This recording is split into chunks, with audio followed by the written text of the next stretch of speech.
शब्द हर जगह सुनाई दे रहे हैं। Manifestation, law of attraction, visualization. हाँ बिल्कुल, सोशल मीडिया फीड से लेकर दोस्तों की बातचीत तक। वही तो, ऐसा लगता है हर कोई इनके बारे में बात कर रहा है।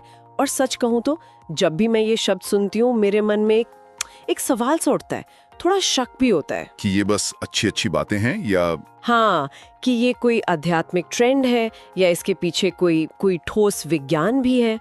आज की हमारी ये जो गहरी चर्चा है वो एक विशेषज्ञ के साथ हुई बातचीत पर आधारित है। और हमारा मकसद सिर्फ इन शब्दों की परिभाषा रटना नहीं है। नहीं, बिल्कुल नहीं। बल्कि ये पता लगाना है कि हकीकत क्या है और कल्पना क्या ये वाकई काम करते हैं, और अगर हाँ तो कैसे? हाँ, कैसे? चलिए इस गुत्थी को परत दर परत सुलझाने की कोशिश करते हैं। बिल्कुल, और आपकी शुरुआत ही एकदम सही जगह से हुई है।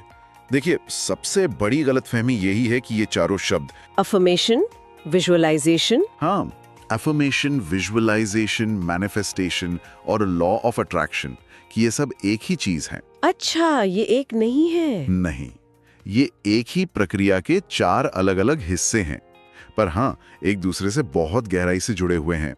आप इन्हें एक इमारत की 4 मंजिलों की तरह समझ सकती हैं। 4 मंजिलें? ये सुनने में दिलचस्प है। तो चलिए फिर पहली मंजिल से ही शुरू करते हैं। सबसे पहली और शायद सबसे आम मंजिल है अफर्मेशन।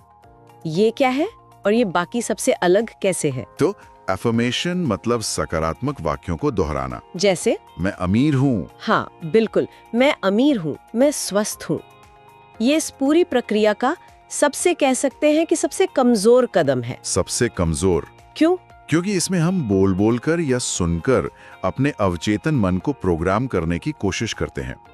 मतलब ये हमारी सुनने की शक्ति, ऑडियो सेंस का इस्तेमाल करता है। और आप इसे सबसे कमजोर कह रहे हैं, जबकि बहुत से लोग इसे बहुत असरदार मानते हैं। इसकी वजह हमारे दिमाग की बनावट में है। हमारी जो 5 इंद्रियां हैं, उनमें याददाश्त के मामले में सुनने की शक्ति सबसे कम प्रभावी होती है। अच्छा।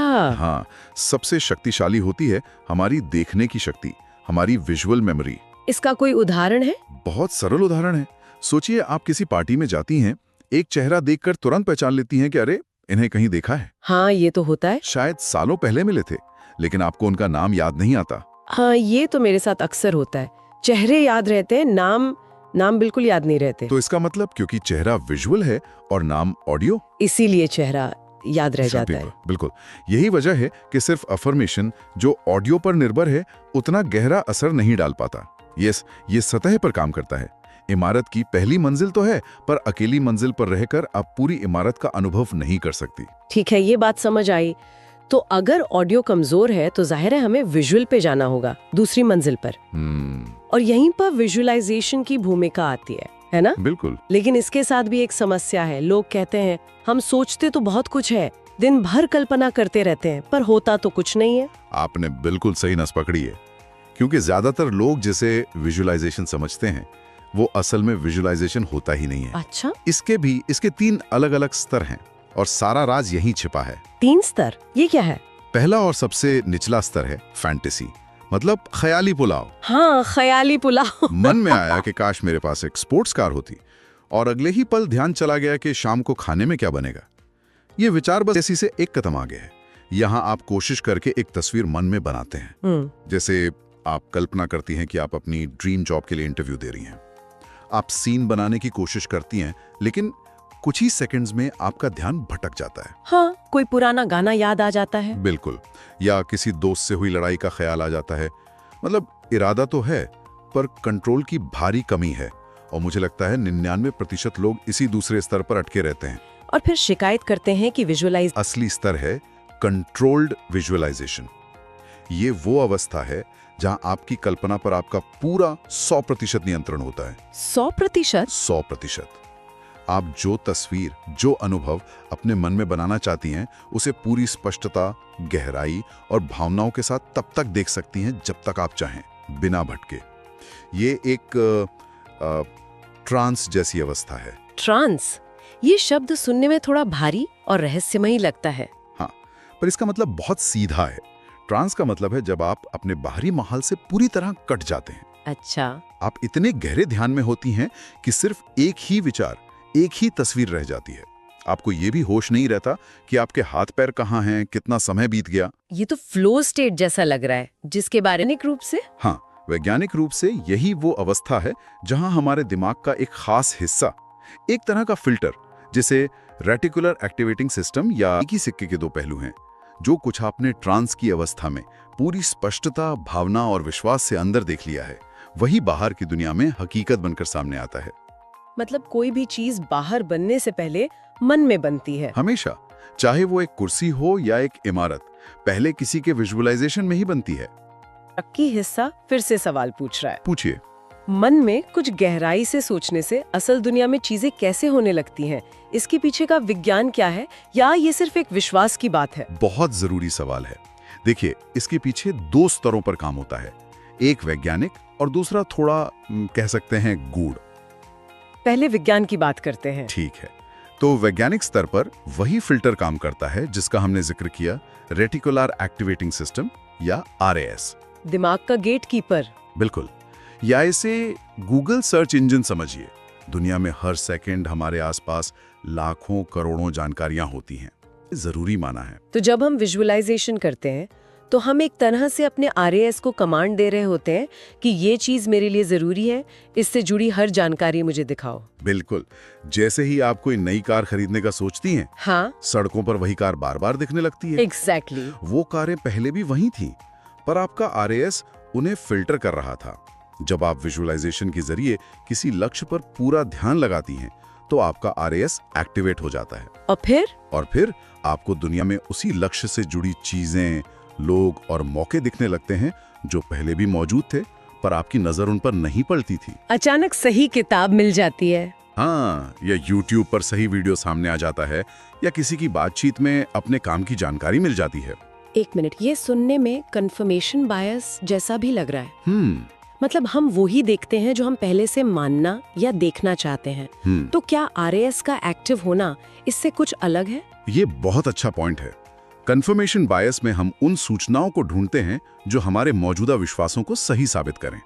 RAS इससे एक कदम आगे है।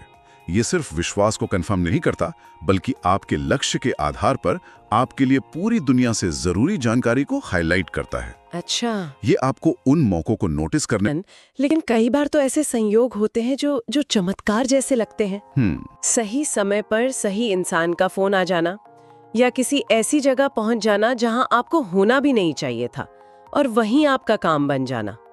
इसे कैसे समझाएंगे? इसे कहते हैं लॉ ऑफ सिंक्रोनिसिटी, सार्थक संयोग का नियम।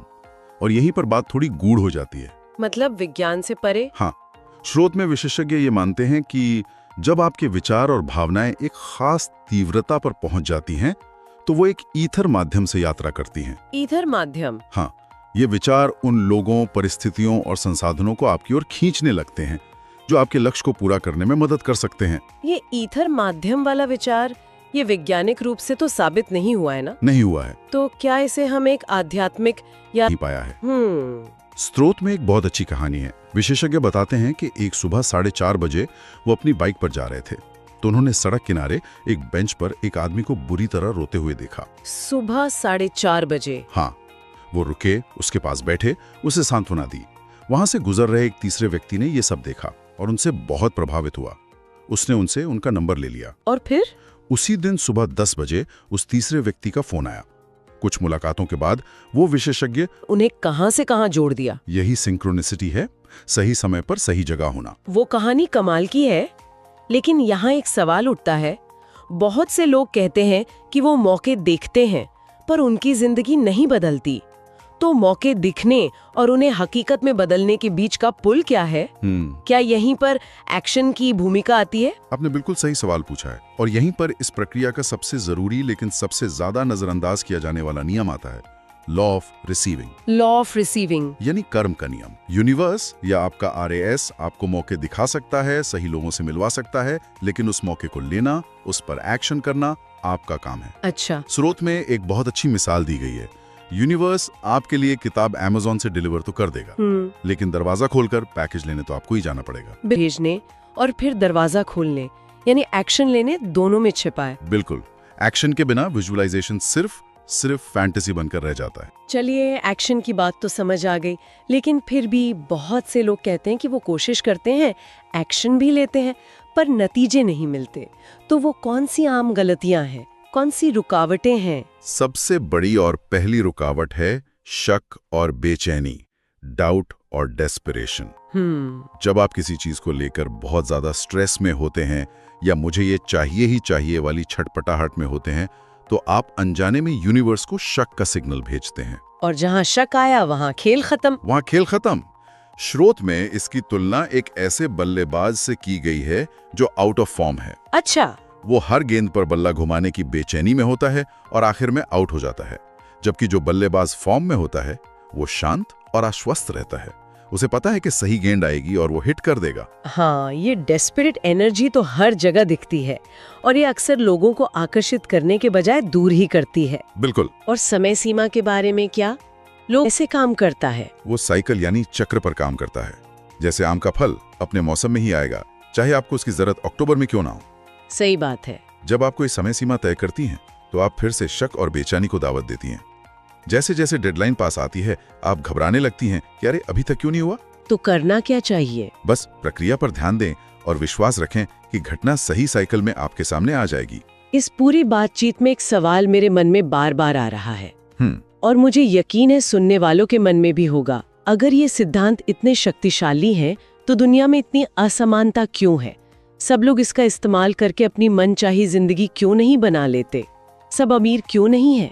ये बहुत ही तार्किक सवाल है और स्रोत में इसकी एक बेहतरीन मिसाल दी गई है। बताइए। सोचिए, आपके पास एक खाली जमीन का टुकड़ा है। अगर आप उसमें सोच समझकर अपने मनपसंद फूल या सब्जियां नहीं लगाएंगे, तो क्या वो खाली रहेगा? नहीं, उसमें जंगली घास फूस उगाएगी। बिल्कुल, झाड़ जंकार अपने आप उगेंगे। हमारा दिमाग भी उसी जमीन की तरह है।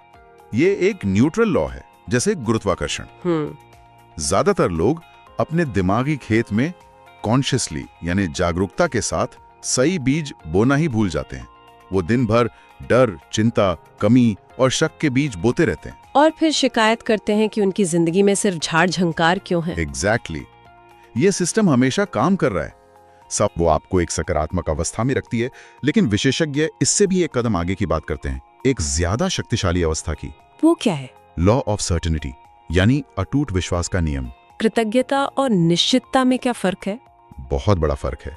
देखिए, कृतज्ञता में कहीं ना कहीं ये भाव है कि मुझे कुछ मिला जिसके लिए मैं शुक्रगुजार हूं, जबकि सर्टेनिटी में भाव है ये तो होना ही था, ये तो मेरा ही है। अच्छा। ये उस छोटे बच्चे जैसा विश्वास है जो अपने पिता से कोई खिलौना मांगकर निश्चिंत हो जाता है कि ये तो मिलेगा ही।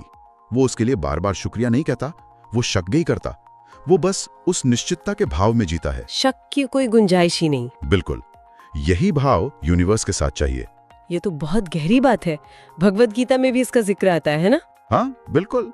स्रोत में गीता के एक श्लोक का जिक्र है जहां कृष्ण अर्जुन से कहते हैं कि जिन्हें तुम मारने की सोच रहे हो वो मेरे द्वारा पहले ही मारे जा चुके हैं। युद्ध समाप्त हो चुका है। हाँ, तो टूट विश्वास के साथ अपना कर्म करना है, निमित्त बनना है। एग्जैक्टली। तो अगर हम आज की इस गहरी बातचीत का सार निकालें तो ये है कि मैनिफेस्टेशन कोई जादू की छड़ी नहीं है। नहीं, ये मन और कर्म का एक विज्ञान है जिसकी शुरुआत अफर्मेशन जैसी कमजोर मंजिल से होकर गहरे कंट्रोल्ड विजुअलाइजेशन तक जाती है।